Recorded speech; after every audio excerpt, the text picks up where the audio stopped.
दिवाली से दिवाली तक हमारे इस खास स्टूडियो से और मेरे साथ गेस्ट हैं नीलेश शाह एनविजन कैपिटल से और काफ़ी बड़े एक्सपर्ट हैं इंडिया में और काफ़ी मल्टी बैगर्स इन्होंने चुने हैं पिछले 20-30 साल में। काफ़ी नाम कमाया, इन्वेस्टर्स के लिए काफ़ी पैसा बनाया ऑब्वियसली।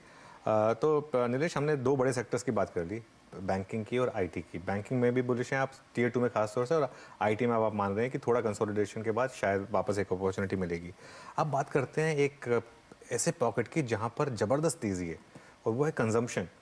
चाहे डिस्क्रिशनरी कंजम्पशन हो, ऑटोज़ वगैरह हो, या फिर जितने कि आप एफएमसीजी को भी अगर उस बास्केट में इंक्लूड करें, मैसिव तेज़ी है यहाँ पर। ये एनेक्डोटल एविडेंस देख के लग रहा है कि ये कंटिन्यू रहेगी यहाँ पर, और वैल्यूएशन कैसे लग रहे हैं यहाँ पर? ये जो पॉकेट है वो बहुत ही ज़बरदस्त पॉकेट है। मेरा मानना ऐसा है कि जो पूरे विश्व भर में ये जो अपॉर्चुनिटी, ये जो पॉकेट है वो सबसे बेहतरीन अपॉर्चुनिटी है, क्योंकि जो हमारा नया वर्ग है वो तकरीबन जो 350 पौने 400 जो हम जेन जी कहते हैं, वो एक बहुत ही बड़ा है और ये चाइना से भी बहुत बड़ा वर्ग है।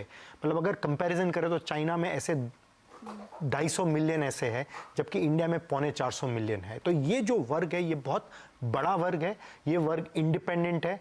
ये वही वर्ग है जो रिटेल इन्वेस्टर की तरह मार्केट में आता है और रिटेल मार्केट में कंज्यूमर की तरह जाता है और खुद के डिसीजंस खुद लेता है। तो अभी ये एक ऐसा समय है कि जो अगले 10, 20, 30 साल तक ये जो पॉकेट है उसमें जबरदस्त वृद्धि आएगी। पिछले 30 साल में जो वेल्थ क्रिएशन अपॉर्चुनिटी थी वो थी कंज्यूमर स्टेपल्स, मतलब वो कंपनी जो सोप, शैम्पूज, चाय, कॉफी जो बेच रहे थे। जो अगला 10, 20, 30 साल है उसमें कंज्यूमर डिस्क्रिशनरी एरिया है, चाहे फैशन हो, एक्सेसरीज हो, लाइफस्टाइल रिलेटेड हो, प्रीमियम होम्स हो, ट्रैवल, हॉस्पिटैलिटी, एंटरटेनमेंट, एजुकेशन, ये जो पूरा जो सब पॉकेट्स है, हमें उसमें एक ज़बरदस्त डिमांड देखने को मिलेगी। और क्योंकि जो पर कैपिटा इनकम जो हमारा $2000 पे है, जैसे जैसे ये पर कैपिटा डॉलर में जो वृद्धि आती है तो ऐसी ही सब एरियाज में ये जो पैसा वही सब एरियाज में जाएगा। तो वहाँ पे बहुत ही ज़बरदस्त मेरे हिसाब से वृद्धि आएगी और ये एक बहुत ही एक लॉन्ग टर्म अपॉर्चुनिटी और उसके ऊपर खास करके ध्यान रखना चाहिए।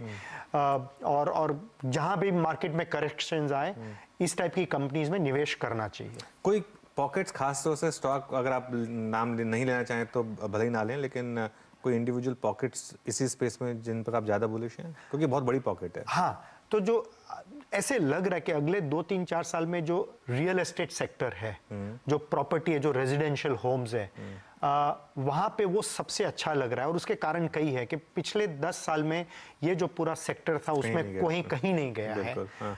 बहुत सारी कंपनीज इसमें अब बैलेंस शीट को सवार लिया है। पॉलिसी जो है, रेगुलेटर आ गए हैं रेरा करके। तो इस सबसे बहुत बड़े सुधार आए हैं। और जो कंज्यूमर अभी है, जो जैसे स्टॉक मार्केट में कमाता है, जो जॉब्स में हाइक्स मिलती है, इंसेंटिव्स मिलता है, बोनसेस मिलता है, इसमें पाक होता है। तो ये जो एक सेक्टर है रियल एस्टेट वाला सेक्टर, ये सबसे इसमें पॉजिटिव और अच्छा लग रहा है। एक तो ये है। और जो दूसरा वाला है वो ट्रैवल और हॉस्पिटैलिटी लेके, ये एक अलग ही स्पेंडिंग का वेव आ रहा है और जो एक कंज्यूमर उसको एक्सपीरियंस चाहिए। तो एक जो अपॉर्चुनिटी था वो ओनरशिप वाला अपॉर्चुनिटी था, जो रियल एस्टेट वाला, और अभी ये जो अपॉर्चुनिटी है वो अनुभव वाला है, एक्सपीरियंस वाला है, लाइफस्टाइल वाला है। तो उसमें एक है जो होटल कंपनीज है। ज्यादा नहीं हो गई नीलेश? इंडियन होटल्स में देख रहा था पिछले 6 महीने में शायद डबल हो गया करीब। लेकिन अगर 15 साल से देखे तो इंडियन होटल्स में जो चाहे उस हिसाब से एप्रिसिएशन हुआ भी नहीं है। हाँ। एक दूसरा कंपनी है जो हम ओन भी करते हैं, महिंद्रा हॉलीडेज करके। अगर आप देखो तो 10 साल में इसका स्टॉक प्राइस कहीं नहीं गया है। बिल्कुल। लेकिन अभी ऐसा लग रहा है कि जो कंज्यूमर सेंटिमेंट रिवाइव हो रहा है और एक कंज्यूमर सेंटिमेंट एक नई ऊंचाई पे जा रहा है, तो ऐसे लग रहा है कि कोई कारण नहीं है कि जिसकी वजह से इनके जो शेयर्स के प्राइसेस है वो नई ऊंचाई पे नहीं जाए। तो इस तरह की अपॉर्चुनिटीज बहुत सारी। इसके अलावा जो फैशन है, अपैरल है, शूज है, ये सब जो सेगमेंट है वो बहुत ही जबरदस्त सेगमेंट है। रियल एस्टेट में क्या ओन करते हैं आप नीलेश? हमारी ओनरशिप कोल्टे पाटिल में है। ये हम काफी समय से होल्ड कर रहे हैं और लेकिन पूना का जो रेजिडेंशियल मार्केट है वहाँ पे ये लीडर है। और हमारा ऐसा मानना है कि पूरे हिंदुस्तान में पूना की जो मार्केट है वो सबसे बड़ी और सबसे अट्रैक्टिव अपॉर्चुनिटी। और आज भी मतलब वहाँ पे 6,000-7,000 रुपया पर स्क्वायर फुट में घर बिकता है। काफी जबरदस्त है। हाँ। और मुंबई से इतना करीब है, इतना बड़ा एजुकेशनल हब है, टेक्नोलॉजी का हब है, मैन्युफैक्चरिंग हब है, कल्चरल हब है महाराष्ट्र का। तो ये सारे जो फैक्टर्स है वो एक ही संकेत दे रही है कि ये मार्केट आगे जाके बहुत बड़ी मार्केट होगी। और उसमें कोल्टे पाटिल जैसा प्लेयर है वो लीडर है, तो उसका सीधा बेनिफिट मिलेगा। बिल्कुल, काफ़ी सही बात बोली नीलेश ने। पुणे में रियल एस्टेट प्राइसेस उस लेवल तक नहीं बढ़े हैं जो, और बॉम्बे की एकदम सैटेलाइट सिटी है तो, और एक्सप्रेस वे 3 घंटे का रास्ता है बॉम्बे पुणे का। तो ये कुछ स्टॉक्स जो नीलेश रेकमेंड कर रहे हैं, और रेकमेंड नहीं, इनके पास हैं, ये आप अपने एडवाइज़र से भी पूछिए अगर आप बाइंग कर रहे हैं तो। नीलेश, एक ऑटोमोबाइल स्पेस में कुछ अच्छा लगता है आपको? इस समय काफ़ी तेज़ी हुई है, टीवीएस मोटर में काफ़ी तेज़ी हुई है, ये सब बाकी के जितने स्टॉक्स हैं, अशोक लेलैंड में ज़बरदस्त तेज़ी हुई है, महिंद्रा ऑल टाइम हाई पर है।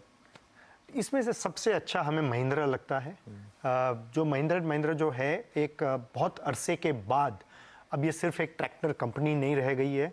जो एसयूवीज़ है, जो अभी एक 50% प्लस एसयूवीज़ का मार्केट शेयर हो गया है, उसमें महिंद्रा की तकरीबन एक लीडरशिप पोजीशन उभर के आ रही है। इन्होंने कई इंटरेस्टिंग लॉन्चेस किए हैं, आगे जाके भी इंटरेस्टिंग लॉन्चेस हो सकते हैं। और उसके अलावा जो इनका एक चेंज ऑफ गार्ड हुआ है, लीडरशिप चेंज हुई है, और उसके बाद इनका जो एक पर्सपेक्टिव है कि कैसे हमें रिटर्न ऑफ इक्विटी बढ़ाना है और कैपिटल एफिशिएंट होना है, जो पिछले 5-10 साल में एक महिंद्रा के लिए एक बहुत बड़ा चैलेंज था। तो ओवरऑल ग्रुप वाइज में बहुत इंप्रूवमेंट हो रहा है, बैलेंस शीट और भी मजबूत हो रही है, कैपिटल एलोकेशन और भी प्रूडेंट हो रहा है, और उसके अलावा बिजनेस में उनकी बहुत ही एक जबरदस्त पकड़ और एक प्रोग्रेस हो रहा है। तो जो OEM सेगमेंट है उसमें सबसे अच्छा हमें महिंद्रा लग रहा है, हमारे पोर्टफोलियो में भी है। इसके अलावा जो ऑटो कंपोनेंट कंपनीज हैं, क्योंकि हम हमेशा ये मानते हैं कि चाहे कोई भी मॉडल बिके, लेकिन जो ऑटो कंपोनेंट कंपनी है उनका हमेशा उनको बेनिफिट होता है डोमेस्टिक डिमांड से, रिप्लेसमेंट मार्केट से और एक्सपोर्ट मार्केट से। तो वहाँ पे जो कई कंपनीज है जैसे कि गेब्रियल है, आपने सीवी का जिक्र किया, तो वहाँ पे जमुना ऑटो की एक बहुत ही अच्छी एक लीडरशिप पोजीशन है, एक कुछ पार्ट सप्लाई करने में सीवी मार्केट को। तो जो ऑटो कंपोनेंट जो क्षेत्र है वो बहुत ही इंटरेस्टिंग क्षेत्र है, और अगले 2-3-4 साल में ऐसे लग रहा है मीडियम टर्म में कि ये जो ऑटो कंपोनेंट जो एक सब पॉकेट है ऑटो का, उसका प्रदर्शन शायद OEM से और भी ज़्यादा अच्छा हो सकता है। ठीक है, तो ऑटोज में M&M और एंसिलरी में गेब्रियल, जमुना ऑटो, ये कुछ शेयर हैं जिन पर नीलेश नज़र रख रहे हैं। फार्मा पे हमने बात नहीं की, आपने फार्मा को भी काफ़ी अच्छे से ट्रैक किया है। ये जो अंडर परफॉर्मेंस है, स्पेशली एक चीज़ जो दिख के आ रही है कि जो डोमेस्टिक ओरिएंटेड फार्मा कंपनी है नीलेश, वो अच्छा कर रही हैं। या तो जो MNC कंपनियां जो इंडिया में हैं वो अच्छा कर रही हैं, जो सिप्ला जैसी कंपनियां हैं जिनका ज़्यादा डोमेस्टिक फोकस है वो अच्छा कर रही हैं, लेकिन US बेस्ड जो फार्मा कंपनियां हैं वो इतना अच्छा नहीं कर रही हैं। यहाँ पर क्या व्यू है आपका?